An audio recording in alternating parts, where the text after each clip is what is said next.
Celebrity, true or false? You can't handle the truth. There you go. That's it. That's our production. Very value. nice. That's That very must high. have taken an hour and a half. It did. It did. Yeah. It did. It was a brain drain here. Okay, first one for you, Stephen Root. True or false? You dropped out of the University of Florida, travel around the country in a van doing Shakespeare. Is that true or false? That's true, and it was true for 2.5 years.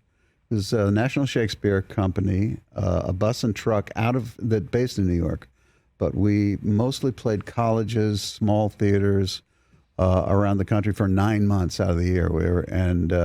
We put up 3 shows. I think the first year we did Romeo and Juliet, Winter's Tale, and Comedy of Errors, and whatever they hired us for, we would do that show.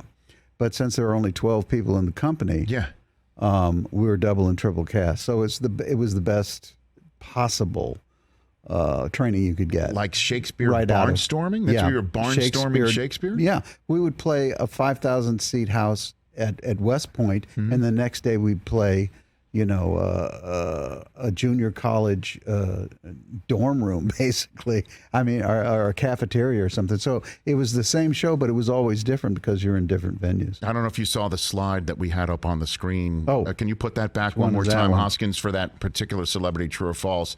I don't know if there's Yorick and the Swamp all at the same time, I love believe, that right shot. there. That's a fantastic shot. If you want that, we can text you that photograph. Please, my brother would like that as I don't well. know. He's a big Gator fan. Did Steve Spurrier have a poor receiver named That Yorick wasn't or something? Steve Spurrier? No, it was definitely. There wasn't a visor on it on the skull. Wait. Otherwise, I love you, Stevie. It could have been it right there.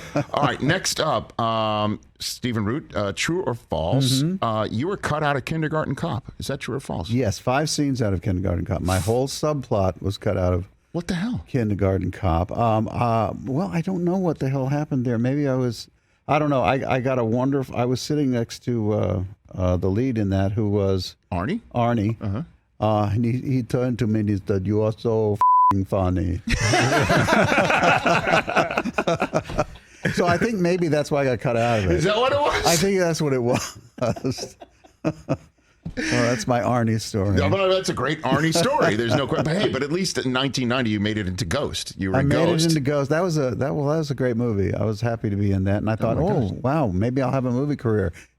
Nothing after that. Well, I mean, there you are, like looking at Demi Moore like she's crazy. Demi Moore and I talked about it. I just had a baby, and she had just had like 2. Yeah. So that's mainly what we talked about. But she was great. We had a wonderful time in that movie. Yeah. So next one up for you, Stephen Root. True or false? From time to time, fans of the movie Office Space will either mail you or give you in person a red swing line stapler. Is that true or false? It's so true. It's frightening. It's been true ever since that movie.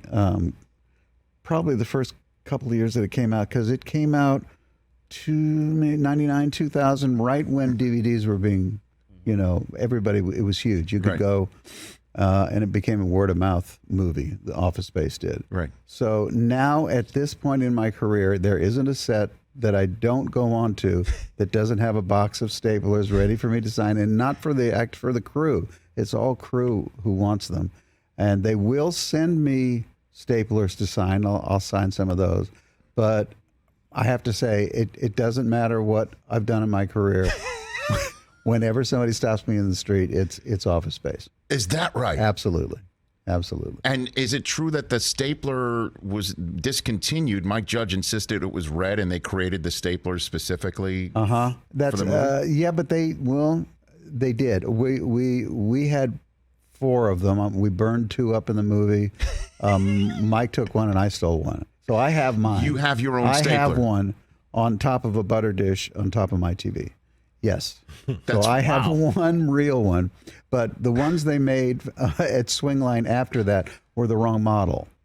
I don't know, maybe that bothered him, I don't know. But it's not quite the same stapler. And then another question from this about your character, Milton. You had to wear contacts because the Coke bottle glasses you were wearing, you wore the contacts no depth perception whatsoever. Because those are real Coke bottle glasses, oh, yeah, right? Yeah. And then you had to real. wear contacts to offset? I had contacts to offset them, but I still had no depth perception. So whenever I had to practice, whenever I was in a scene with it, to be able to not look at it and do it, I had to practice because I couldn't tell whether it was 5 feet away or right next to me. So I would have to do this kind of thing in practice before I could reach for the stapler and do it because I couldn't see it. It's like Donald Pleasance in The Great Escape. Very much so. How's that for a reference for you right there? Great. And I'm a big Donald Pleasance fan. I just made a Milton Great Escape reference. Well done. So who are you doing in that movie? Like, is that somebody that you had you never met? Or Mike, we were working on King of the Hill at the time. Yes. So a bunch of us from King of the Hill read that script for him at the Fox executive read-through. Mm-hmm. And Mike was going to read Milton. Mm-hmm. I had done a couple of parts. I was reading one of the Dons. I was the psychiatrist that dies. So I was going to read all those, and as we were walking over, Mike says, "I just want to watch it. You read Milton." I said, "Oh, thanks for the prep there, Mikey." And he took me into his office and he showed me a 2-minute pencil sketch, black and white, of Milton, which he had voiced.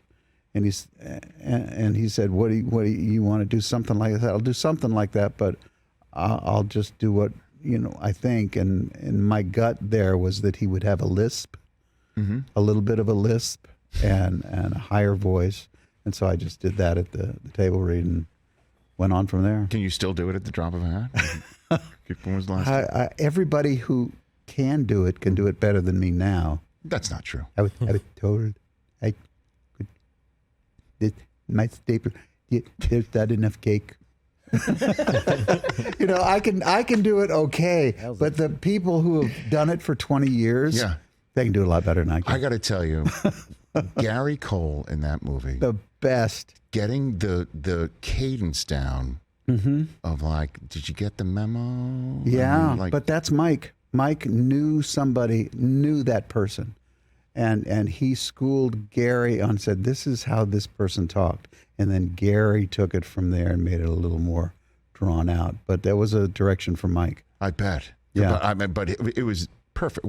Perfect. We've all kind of had a manager like that. All in our those job, guys. Yeah. Right? Absolutely. Did you have any sense that movie, when you were making it, was going to be as... No, we were all friends, from King of the Hill. So, and most of us knew each other. I knew Jennifer from...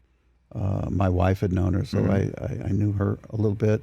But we were all kind of just buddies in the business. So we were thinking, let's make a nice little B comedy movie. And we were happy with it. We thought it was good, and it just bombed sensationally. Hey, you watched all the way to the end. Thanks for that. Watch more right here.